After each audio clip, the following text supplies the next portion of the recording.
Muy buenos días, el devocional de esta mañana está inspirado en el material de acceso directo que lleva por título Calendario de Adviento, el árbol de Isaí, que nos prepara para entender la Navidad a la luz de la gran historia de redención por medio de Jesús, mirando todas las etapas de la Biblia.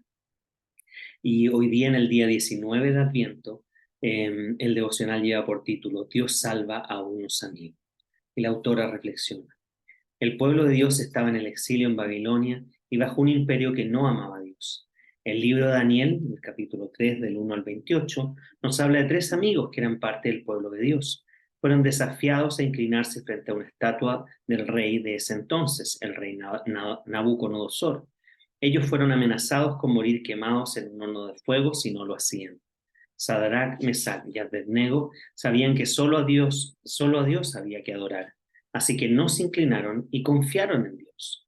Ellos estaban seguros de que Dios podría liberarlos, pero estaban comprometidos a servirlo, aun cuando no los liberara.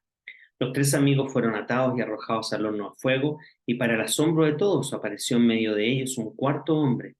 Dios estaba con ellos en medio del fuego. La historia cuenta que a los hombres nada le pasó y que el rey terminó alabando a Dios.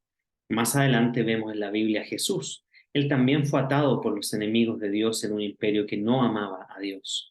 Fue tentado a negar a su padre, pero él nunca transó y fue colgado en una cruz por eso. Todo hacía parecer que había sido derrotado, pero la muerte no pudo detenerlo y resucitó al tercer día para que muchos vieran que Él era el Dios verdadero, que merece toda nuestra adoración. 1 Corintios 15, del 1 al 8 dice: Ahora, hermanos, quiero recordarles las buenas noticias que les prediqué, las mismas que recibieron y en las cuales se mantienen firmes. Mediante estas buenas noticias son salvos si se aferran a la palabra que les prediqué. De otro modo, habrán creído en vano. Porque ante todo les transmití a ustedes lo que yo mismo recibí, que Cristo murió por nuestros pecados según las Escrituras, que fue sepultado, que resucitó al tercer día según las Escrituras, que se apareció a Cefas y luego a los 12. Después se apareció a más de 500 hermanos a la vez, la mayoría de los cuales vive todavía, aunque algunos han muerto. Luego se apareció a Santiago, más tarde a todos los apóstoles y por último, como aún nacido fuera de tiempo, se me apareció también a mí.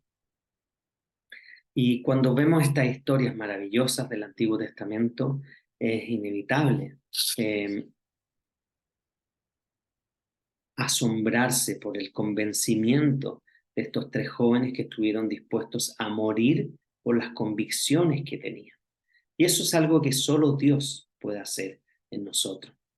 Pero ese ejemplo de lo que ellos vivieron, de que no experimentaron la muerte porque Jesús, Dios, se presentó ahí en medio del fuego para salvarlos, es de alguna manera lo que experimentamos día a día con Jesús, sabiendo de que independiente si nos va a librar de las distintas circunstancias difíciles que vivimos en la vida, ya tenemos la promesa que nos va a librar de la peor de ellas, que es una muerte sin Él, una muerte sin Cristo.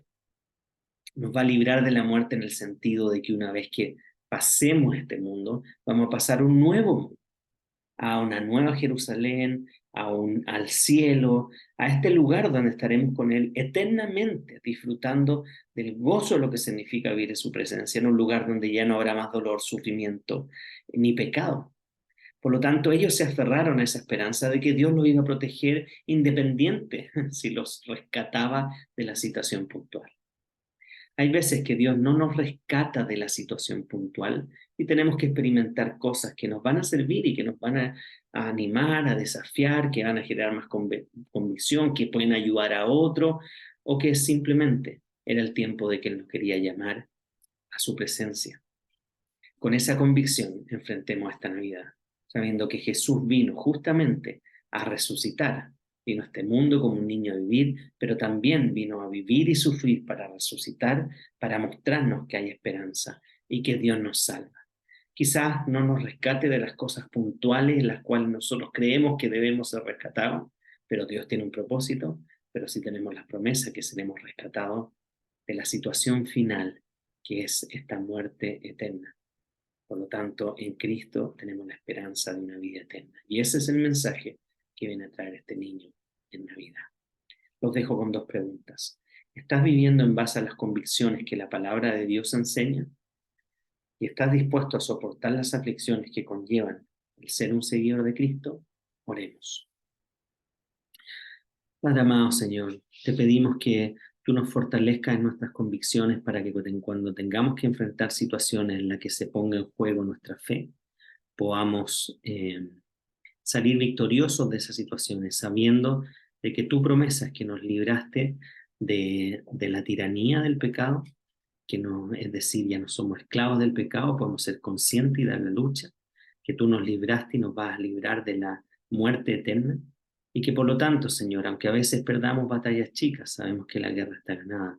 Ayúdanos, Señor, a ser fieles y vivir en base a nuestras convicciones, sabiendo que Jesús fue un ejemplo de alguien que vivió su vida en base a las convicciones que lo llevaron a la muerte y a la muerte de cruz, para que nosotros no tengamos que experimentar esa muerte, la ira de Dios sobre nosotros, sino que ahora la muerte es simplemente un paso para una vida eterna porque creemos la resurrección. Y eso es lo que Jesús vino a lograr en esta Navidad. Te lo pedimos, Señor, en el nombre de Jesús. Amén.